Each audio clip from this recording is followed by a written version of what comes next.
Mesdames et messieurs, bonjour et merci de votre fidélité à cette émission de vous à moi. Le 10 juin de chaque année, le Congo célèbre une journée spéciale, dit la journée de lavement des mains. Pour des nouvelles générations et pour d'autres Congolais, on ne comprend pas le sens de cette journée chômée payé. Pour éclairer votre lanterne et parce que notre histoire mérite d'être connue par tous, nous recevons aujourd'hui un écrivain, chercheur, un homme de culture, devenu homme politique, ancien journaliste. Avec lui, nous allons parler de cette journée et nous parlerons aussi de cette période cruciale de notre pays. Bonjour, honorable. Bonjour, madame la journaliste. Merci d'avoir répondu à notre invitation. Alors, le 10 juin, que célèbre le Congo exactement? Une fois de plus, merci madame la journaliste. Tous les Congolais sont concernés par cette journée, mais moi j'en suis un de ceux qui avaient participé sur le terrain à la journée en ma qualité de conférencier. J'ai donc participé à la conférence nationale de 1991 et vous savez que cette conférence visait l'arrivée de la démocratie après le discours de la Bolle.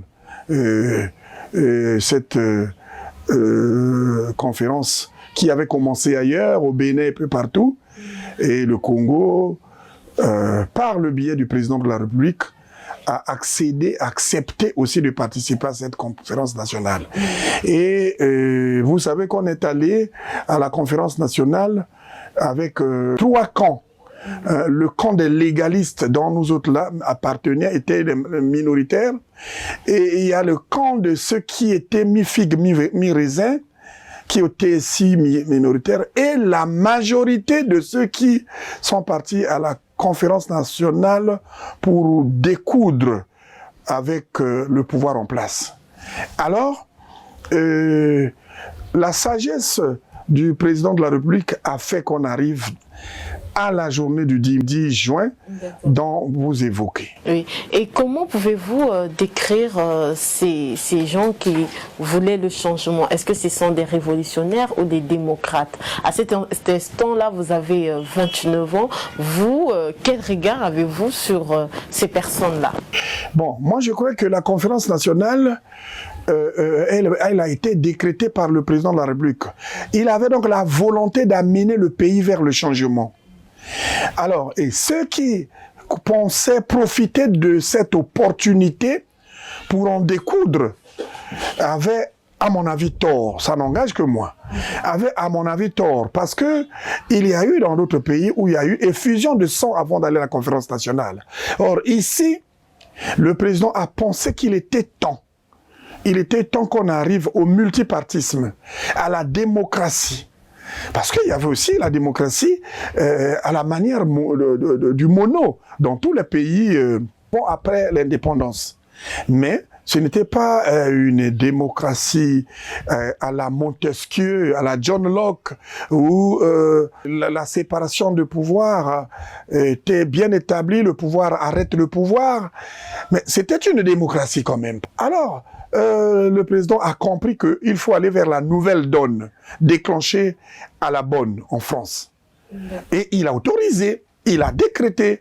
Voilà pourquoi, malgré le tumulte de la conférence nationale qui a été vraiment saccadée, ceux qui pouvaient parler en bien du pouvoir étaient hués, nous autres on était hués, mais on se débrouillait, on se battait en grand garçon pour faire passer le message des légalistes. D'abord, comment pouvez-vous décrire le monopartisme? Est-ce que le monopartisme qui était inspiré du communisme, est-ce que vous pensez qu'il était temps vraiment de changer les choses, ou bien vous avez pensé que c'était juste par imitation, par effet de mode que les Congolais voulaient le changement? Moi, je crois que le mono, ça n'engage encore une fois de plus que moi, n'avait pas totalement failli. Est-ce que le mono correspondait un peu mieux à nos traditions, à nos façons de vivre? Oui et non. Oui, parce que il y avait quand même des choses positives. Vous voyez, hier au mono, il y avait quand même la discipline, hein? Il y avait la discipline au plan administratif, il n'y avait pas le désordre que le président est en train de décrier, économico-financier dans les administrations comme telles, parce que facilement, vous étiez considéré de bourgeois, la bourgeoisie comprador, vous étiez mis à l'écart, sanctionné et autres. Ça, c'était le bon côté. Il y avait la jeunesse était bien éduquée. Vous voyez, l'UGC, à l'époque de l'UGC, il n'y avait pas de bébés noirs. Il n'y en avait pas. La jeunesse était bien éduquée, bien orientée par l'Union de la jeunesse socialiste. Alors, le parti aussi, unique bien sûr, mais était partout présent. Au niveau des syndicats, au niveau des femmes, au niveau des handicapés. Il y avait l'œil du parti et il y avait l'ordre. Mais j'ai dit aussi non. Non parce que c'est en ce moment-là où on a connu plus de coups d'État au Mono. Plus de coups d'État, les milices privées, nées au Mono depuis les années 65. Nous n'étions pas encore à l'âge de comprendre certaines choses, sinon, pour certains, on n'était pas nés. Mais on a entendu par la lecture et l'histoire qu'il y a eu des assassinats crapuleux qui ont été décriés à la conférence nationale, des Matswa, des Machokota et autres, tout ça. Vous pensez qu'il y avait un problème de leadership aussi? Il y avait comme, on peut dire un problème de leadership. Bon, malgré que Mariam Gwabi vienne essayer de mettre de l'ordre, et voilà qu'il a été crapuleusement assassiné. Donc ça, c'était le côté négatif du Mono. Mais dans l'organisation proprement dite, au plan administratif, au plan politique et autres, le Mono était bien, même l'université, les écoles. Aujourd'hui, je ne dis pas que ça ne vaut plus rien, mais il y a quand même une différence avec le Mono. Alors, moi, je crois que c'était aussi quelque part l'effet de la mode, mais c'était aussi la volonté du président Sassou à faire toujours de la paix son credo. Puisque s'il s'opposait à cela, malgré l'agitation des syndicalistes, il pouvait plonger le pays dans la violence comme certains pays ont vécu. Et il fallait donc aller à la conférence nationale. Et le jour du 10 juin, c'était pathétique. Bon, moi, je crois que le 10 juin, c'est aussi l'effet du bon discours tenu par le président dans la salle. Malgré qu'il y avait une chaleur terrible, s'il y avait de l'électricité dans l'air, il est rentré. Il était ovationné. Qu'est-ce qui explique cette attitude des conférenciers alors qu'il était critiqué? Parce qu'il avait déjà publié « J'assume ». C'était un discours pathétique. Donc le discours était distribué aux conférenciers. Bon, nous, on avait déjà eu ça. Il est aux affaires. Il a assumé ce que ses prédécesseurs, pour la plupart, qui étaient déjà morts, ont commis, en mal, parce que le bien, ça ne l'intéresse pas, mais lui, c'était surtout tout ce qu'ils ont commis comme faute. Y compris un prédécesseur qui était encore vivant, le général Yombi. Il a assumé tout ça, quelle sagesse. Il dit, puisque c'est lui qui est resté aux affaires, que la démocratie est venue trouver aux affaires, il assume cela. Mais il promet, par cela, faire que le Congo ne soit plus comme hier, le Congo des coups d'État, le Congo des règlements de compte et autres, tout ça. Et aujourd'hui, le jour J, on est allé laver les mains. On a vu, il appelait le prédécesseur Yombi de venir avec lui. Venir, lui il était un peu loin et il est venu. C'était la joie de tout le monde. Il y a eu une décrispation. Le fait de se laver les mains, qu'est-ce que ça signifiait exactement et qui avait proposé cette idée? Non, c'était dans le protocole. Mais je crois que c'est le président qui a dû souhaiter à Monseigneur Kombo qu'il en soit ainsi. Et ça a été mis dans le protocole. Et c'est ce qui était fait, à mon avis. Et c'était chaque conférencier a planté un arbre. Et il y a même un document, je crois, aux eaux et forêts, qui retrace l'arbre que chaque individu a retracé, la forêt de la Patte d'Oie, là. Nous avons tous planté de l'arbre. Et l'arbre, c'est pour fructifier la paix, la prospérité du pays. Et dans tous les pays africains, ça s'est passé comme ça? Non, ça c'est une imagination congolaise qui s'est inspirée de nos coutumes et traditions. Voilà. Oui. Et ça a été très très beau. Est-ce qu'après la conférence nationale, il y a ceux qui ont gardé rancune malgré ce geste de lavement des mains? Bon, la conférence nationale terminée, le président... Bon, d'abord, les conférenciers sont décorés. Oui, nous sommes décorés. Vous voyez là, je suis avec la médaille qui nous a été décorée, avec un diplôme. Là, je suis avec le président de la République. Là, ce n'est pas à la conférence, là, c'est à Oyo, quand j'étais sous-préfet. C'est le président de la République qui a décoré. Oui. Tous les conférenciers ont eu cette médaille et un diplôme. Et c'était pourquoi? Parce que vous avez bien... Parce que les interventions étaient pertinentes? Non, pour dire que nous avons accompli une mission qui était difficile, mais on l'a compris. Et l'avion atterrit en douceur, comme m'a dit Monseigneur Kombo. On a atterri en douceur. Ceux qui pensaient qu'il devait avoir crash, il n'y a pas eu crash.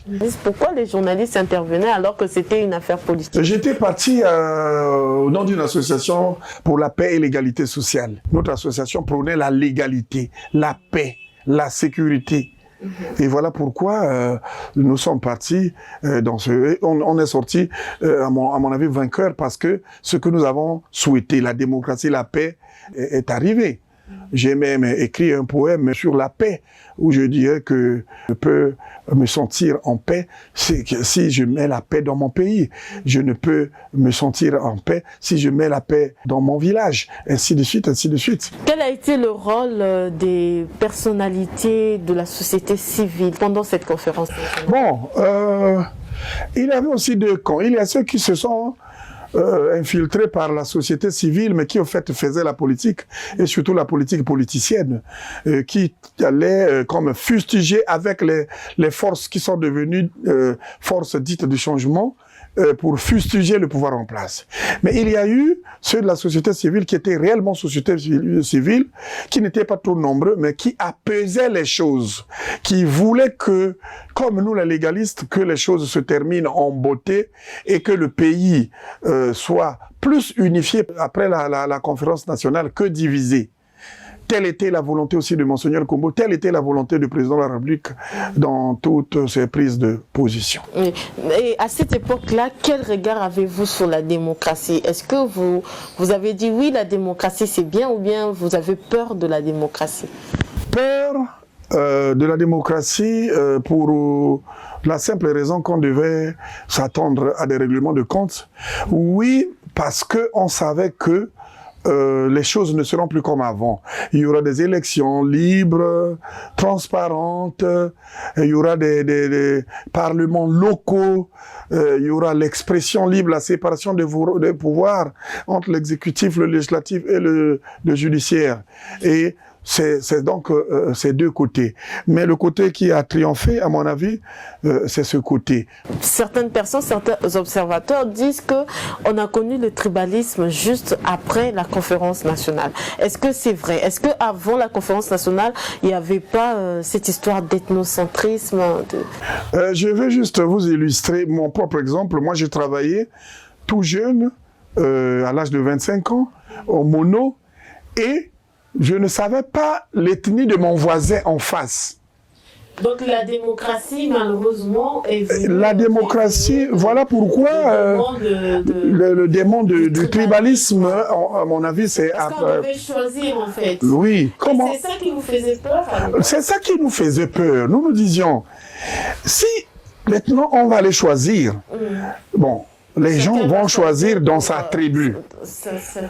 Et c'est ce qui nous a fait peur. Et évidemment, après les élections, après la conférence, les premières élections là, c'était un peu de cette manière. Voilà pourquoi j'avais écrit La démocratie ou le démon craché sur le Congo, de 1991 à 1997. Parce qu'en cette période-là, il y a eu des vieux démons comme des milices privées. Il y a eu des thèmes comme le Niboland, le Tchèque, le bolchevique, les quoi, qui n'existaient même pas au temps du Mono. Je travaillais avec un voisin, il n'y avait pas de différence. On épousait une fille de n'importe quelle tribu. Est-ce que ça, Après conférence, on a vu la faute aux hommes plutôt qu'à la démocratie? la mauvaise interprétation, parce que vous voyez, les pays démocrates ont fait plusieurs années pour appliquer cette démocratie. Et on continue à commettre des erreurs. Nous sommes allés plus vite en besogne.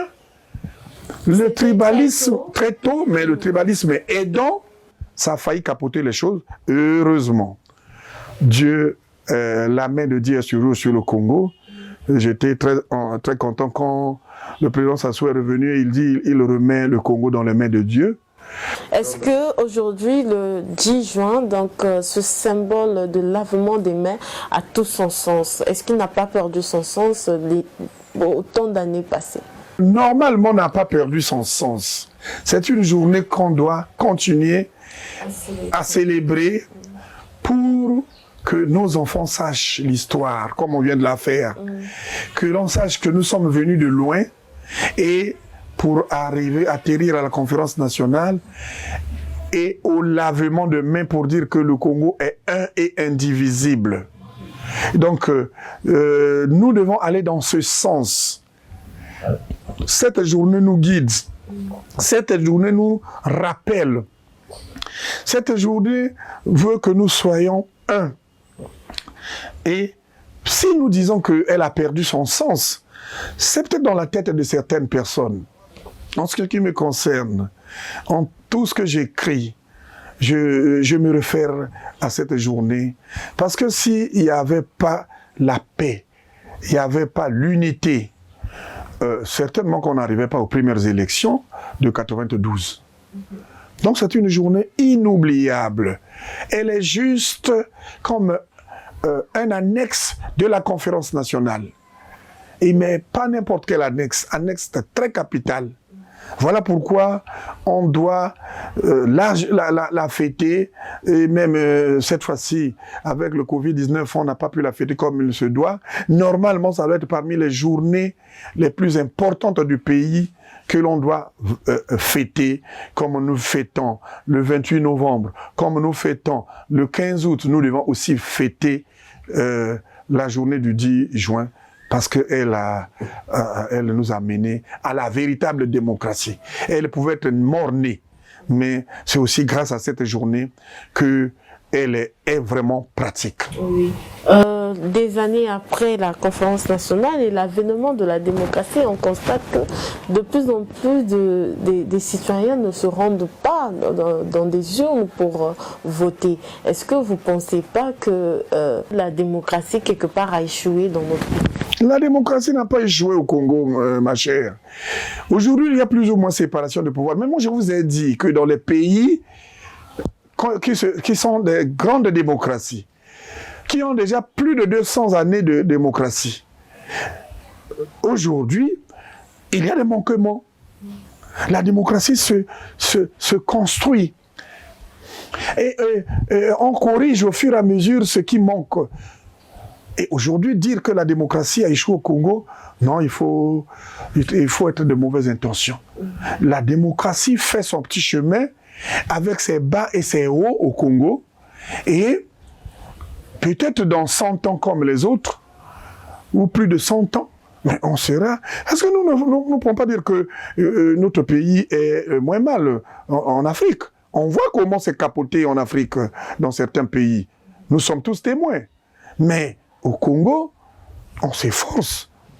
Et le pouvoir en place est en train de tout faire pour éviter le pire. Il faut s'en féliciter. Le Congo a plus de 50 ethnies et pour devenir un pays démocrate, pour faire avancer la démocratie, il faut beaucoup investir sur l'éducation nationale. Est-ce que vous pensez qu'aujourd'hui, la culture, le changement des cultures, le changement de mentalité va faire progresser notre démocratie? Mais moi, je crois que notre culture aussi évolue comme la démocratie. Si hier, nous avions une culture purement mono, aujourd'hui, elle s'est diversifiée aussi. Nous avons beaucoup de tribus, comme vous le dites, et chaque tribu a sa culture. Mais l'ensemble de ces cultures, c'est ça qui fait le Congo. C'est ça qui fait l'unité du Congo. Et voilà pourquoi moi j'encourage même les mariages nord-sud, est-ouest, parce que tout ça, ça fera que nos enfants vont s'imprégner dans les différentes cultures de leurs parents, et c'est une grande force. Donc la culture contribue bel et bien, et vous voyez comment les écrivains congolais, pas mal intentionnés, hein, qui écrivent déjà avec des intentions, mais ceux qui essaient de faire la part des choses, écrivent sur la démocratie, sur l'avenir de notre pays, et ça fait réfléchir et ça contribue à l'éducation et ça contribue à la démocratie. Voilà. Après l'expérience de la conférence nationale, vous écrivez votre ouvrage « Un sous-préfet à Oyo » pour essayer d'exprimer ce que vous avez ressenti à ce moment-là. Comment pouvez-vous décrire ce livre ? J'ai écrit un sous-préfet à Oyo parce qu'après la conférence nationale, je suis allé en formation et quand je suis revenu, en 1995, je suis nommé sous-préfet à Oyo. Alors, donc j'ai dirigé cette localité avant, pendant et après la guerre, parce que je suis parti de là en 2003. Donc j'ai écrit ici ce que j'ai vécu avant la guerre. Comme j'étais conférencier, j'ai aussi parlé légèrement de la conférence nationale, ce que nous venons de dire, et j'ai écrit ce que j'ai vécu pendant que j'étais sous-préfet à Oyo, sous le régime du président Lissouba, bien sûr. Et pendant la guerre, j'en ai passé à Oyo, où tous les sous-préfets avaient déserté leur poste, sauf moi. J'étais resté à mon poste, mon collègue d'Olombo aussi était resté à son poste, Tchoukaplika aussi, donc nous étions les seuls à rester au poste.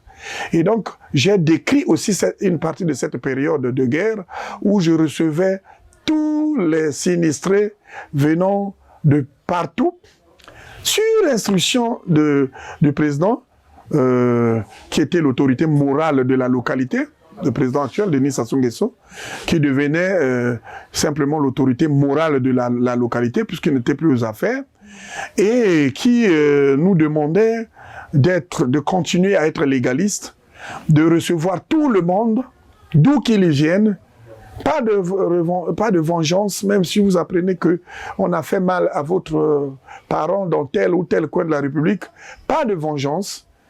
Et c'est ce que nous avons réussi à faire jusqu'à ce que la guerre finisse. Et tenez-vous bien, nous étions la première autorité territoriale à venir à Brazzaville faire le don à nos frères qui sortaient des forêts du Poul. Nous étions les premiers. On a constitué une délégation avec le représentant des collègues de la diaspora du Poul à Oyo, avec les sages, avec les jeunes, avec les femmes. Le maire Kiouzu Morel est encore là. C'était avec lui. On est venu à Makelekele et on a remis dans un stade les dons qui ont été même félicités par la population et qui ont décrispé certaines choses que les gens viennent d'Oyo pour faire un don à leurs parents, leurs frères du Poul. Et quand aujourd'hui on constate que notre histoire est très mal connue par la nouvelle génération, par les jeunes, et on voit qu'il y a beaucoup de manipulation, de déformation de l'histoire, surtout sur les réseaux sociaux. Vous, en tant qu'historien, qu'est-ce que ça vous fait? Ça me fait souvent rire quand je lis les mensonges de nos propres compatriotes dans les réseaux sociaux. Bon, moi je me dis, mais ceux-là, qui sont-ils? Est-ce que ils sont réellement congolais et ils sont quand même contents de raconter le mensonge parce que la vérité finit toujours par rattraper. Bon, est-ce qu'ils lisent la Bible? Parce que la Bible condamne les faux témoignages. Les faux témoignages? Mais c'est une pierre que tu jettes pour retomber sur ta tête. Est-ce que ce n'est pas leur version de l'histoire aussi? Mais c'est pas leur version. Et à mon avis, ils ont la vraie version qu'ils veulent déformer pour des raisons qu'ils connaissent. C'est malheureux. Je crois qu'il faut dire la vérité. La vérité guérit, la vérité nous permet d'aller vers l'avant. Nous sommes presque à la fin de cette émission. L'actualité, la connaissance et le coronavirus, le Covid-19. Vous êtes écrivain. Quel regard portez-vous sur ces périodes que nous vivons de déconfinement? J'ai dit la dernière émission que souvent les choses augmentent après le déconfinement. Vous me donnez maintenant raison aujourd'hui. Parce que les gens se sentent trop libres. Ils ne font pas ce que recommande la République. Et l'air, quand on était dans le silence du confinement, les choses allaient autrement. Là, voilà la vitesse que ça a pris. Et n'empêche que l'Afrique ait des problèmes demain parce que nous n'avons pas les mêmes moyens que les autres. Mais nous, en ce qui nous concerne, les écrivains, nous essayons à notre manière d'écrire. Et j'ai écrit sur le Covid-19 quelques poèmes. Donc, je peux rapidement vous lire celui que j'ai écrit sur ce que je remarque sur le fleuve Congo. Silence. Silence qui envahit rue et avenue. Peur dans le ventre. À qui le prochain tour? Tombe qui reçoit sans distinction de race ni classe. Silence. Silence qui envahit bar, bistrot, boîte de nuit, restaurant et cinéma en berne. Pour sauver les cœurs engloutis. Silence qui inquiète le Malébo désert, regardant au loin le vide d'en face. Vide inhabituel des canons rapides et bateaux, infiltrant la Covid-19. Fleuve sans référence habituelle. Et de l'autre bout du parcours, l'océan Pontenegrin réclame ses côtiers voisins. Les arbres de la brousse, heureux de se reboiser, fêtant l'absence momentanée des braconniers et dévastateurs de tout acabit. Silence dans les villes, silence dans les jardins, silence au bureau, silence à l'école, silence des amoureux, silence, silence, silence. Peur de Covid-19 dans le ventre. Ça, c'est donc... et puis, j'ai écrit « Adieu aux morts de Covid-19 ». Comme un oiseau sans ailes, comme un Mongol sans cheval, comme l'action d'un joueur qui se termine au pétard mouillé, comme le ciment qui ne se mouille qu'une seule fois. Nos vies sont gouvernées chaque fois par le rythme de la terre et du ciel, indépendamment de notre volonté.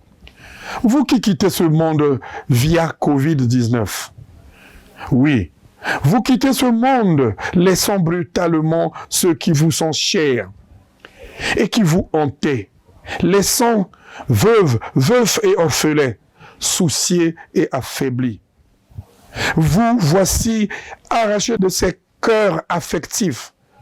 Transmettez nos regrets à tous ceux qui vous ont précédés de peste, de choléra, de grippe espagnole, de sida, d'Ebola, j'en passe. Le plus beau tombeau du défunt est le cœur des vivants. Adieu, adieu, adieu. Félicitations, merci beaucoup. Monsieur Abraham Ibela Ndonga-Senge, merci d'avoir répondu à notre invitation. Merci Madame la journaliste. C'est moi qui vous remercie. Merci de votre aimable attention. Je vous retrouve la semaine prochaine à la même heure, toujours sur la télévision nationale congolaise. Merci, au revoir.